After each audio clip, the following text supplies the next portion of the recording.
How did you first start playing Minecraft? Did you buy the game? Did you play it on the free Pocket Edition version that once existed? Did you use an online website to play it for free? Or did your friend hand you a 2GB USB with a dodgy version of Minecraft on it that gave your computer a virus? No, just me? Minecraft is one of the most commonly pirated games in the world, with dozens of pirated or cracked launchers existing all over the internet. With a large portion of players only learning and playing Minecraft due to playing it for free initially, cracked Minecraft was key to Minecraft's overall global dominance and virality, with even Notch himself endorsing it. And cracked Minecraft is still so prevalent today. Some of the most popular servers in existence, regularly seeing thousands of players online, are cracked. So how is cracked Minecraft responsible for part of Minecraft's success, and is it still just as prevalent today? Let's go back to the early days of Minecraft, 2010 to 2012. How did players learn about the game back then?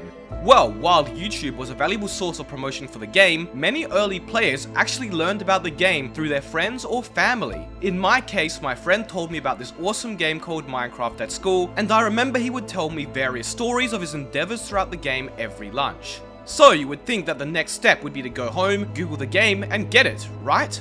Nope, 9-year-old me got my 2GB USB the school gave us, this was 2011 by the way, and during lunchtime we used the school computer to slowly copy a folder called Minecraft from his USB to mine. I then went home and copied the files onto my parents' desktop, and voila, I had just attained Minecraft for the very first time. And from there, now that I actually owned the game, only then did I go on the internet and look for YouTube videos and tutorials, not the other way around. The original cracked launcher or version I used at the time is nowhere to be found now, but it looked exactly like this. A replica of the old Minecraft Alpha launcher, except it did not contain a password section, only an option to enter a username. For my entire first year playing Minecraft from late 2011 to late 2012, I would use this launcher daily. In fact, for that entire first year, I didn't even know I was using a pirated version of Minecraft and thought that this was the legit version. I just thought Minecraft was a free game. I'm not alone in that regard. A lot of earlier Minecraft players who only heard of the game through their friends or family didn't know you actually had to pay for the game either. We never would have even known of the game's existence at the time if it wasn't for us getting it for free. Free just like the cost of subbing to me. Don't watch some dodgy pirated versions of my videos in another language, that's not on, and help me get to 500k subs by the end of the year. No pressure. Anyways, Minecraft would have never spread like wildfire in its early days, especially amongst kids and younger ages, if it wasn't for these cracked versions of the game. If the cracked versions didn't exist, then there was a massive $30 paywall, of which the 10-year-olds, who already had to beg their parents for Clash of Clans gems at the time, would never be able to conquer. To put it simply, access to free Minecraft allowed kids to spread the game amongst one another like crazy, and once kids were hooked, it didn't take long for them to find YouTube videos, blowing the game up there as well, which only gave it more and more exposure. There were other avenues to play the game for free as well. Websites such as MinecraftForFree.com allowed any person to hop onto their computer and instantly play Minecraft for free. This completely removed the 2GB USB from the equation, truly groundbreaking. In fact, I remember for a brief period of time at my school, only a week, MinecraftForFree.com was actually unblocked, and we spent every lunch that week just playing it, introducing so many new people to the game who would only continue playing years later. I ran a poll on my Twitter, go follow me there if you want to have a chance to be featured in a video in the future, asking my followers how they first started playing Minecraft, and 36.2% of you said you started playing on a pirated version. That's more than 1/3 of responses, which generalized to Minecraft's player base overall is responsible for tens of millions of players. Another 23.2% started off playing the free Pocket Edition as well, meaning overall about 60% of my audience first played a free version of Minecraft. Now I'm sure that the actual results for all Minecraft players would be slightly different, but the poll still gives us a great idea of just how important free Minecraft was to the game's original rise to fame. Minecraft isn't the only game which is pirated, of course, but just to show how prevalent cracked Minecraft became, let's look at what's known as cracked servers. Many online games which are cracked aren't multiplayer accessible. The same is true for Minecraft unless you change a specific setting in the server's config, running a non-premium server, allowing all players to join. But what's the difference between a cracked server and a normal premium Minecraft server? Simple. When you log in, you will likely be asked to register or log in with a password. Remember I mentioned earlier that cracked launchers didn't ask you to enter a password, just a username. Well, this included absolutely any username of course, including players who already played on the server, bigger YouTubers, Minecraft developers, and more.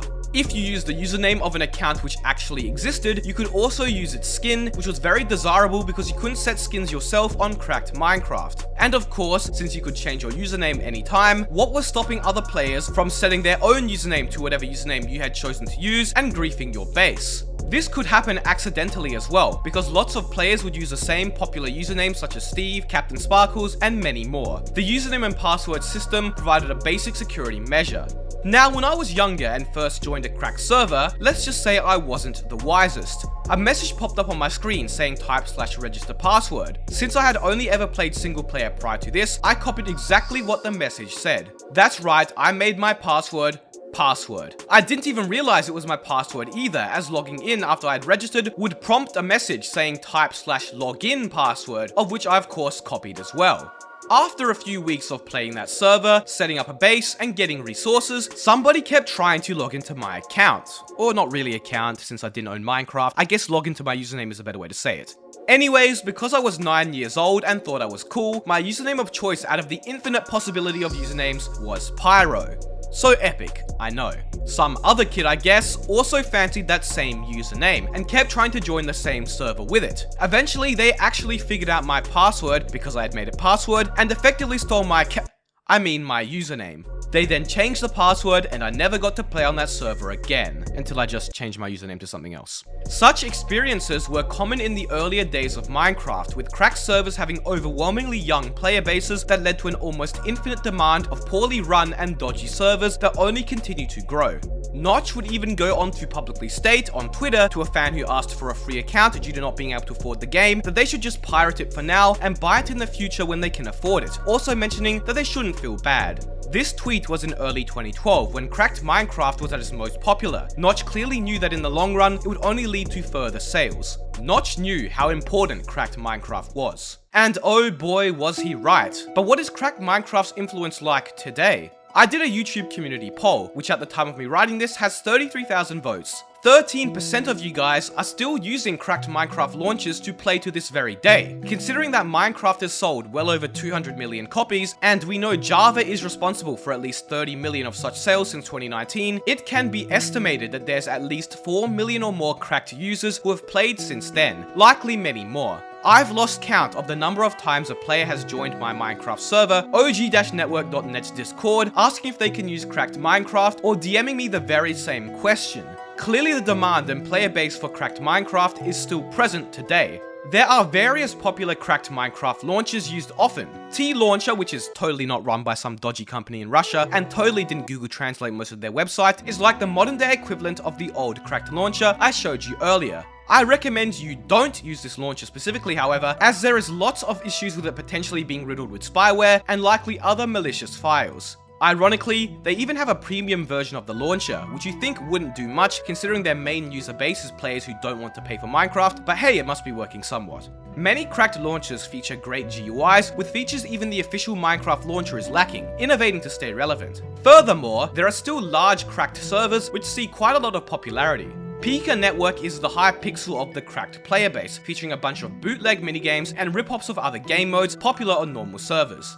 Pika-network is the most popular cracked Minecraft server at the moment, regularly seeing player counts just below 4,000 and averaging about 3,000 players consistently. Even amongst Java servers, Pika-network would be within the top 10 of servers popularity-wise. As you can see, there are dozens of servers with upwards of 500 players that are all cracked, running many of the most popular minigames and game modes today. 6b6t is a cracked Minecraft alternative to 2b2t, regularly seeing player counts over 250. It's clear that there's still a large market and demand for cracked Minecraft servers, which can only mean that there is still a large portion of Minecraft's player base, which even today, over 13 years later, have not purchased the game. And while that may be the case, many players who started with cracked Minecraft would eventually go on to buy the game themselves, proving how useful it was as a marketing tool.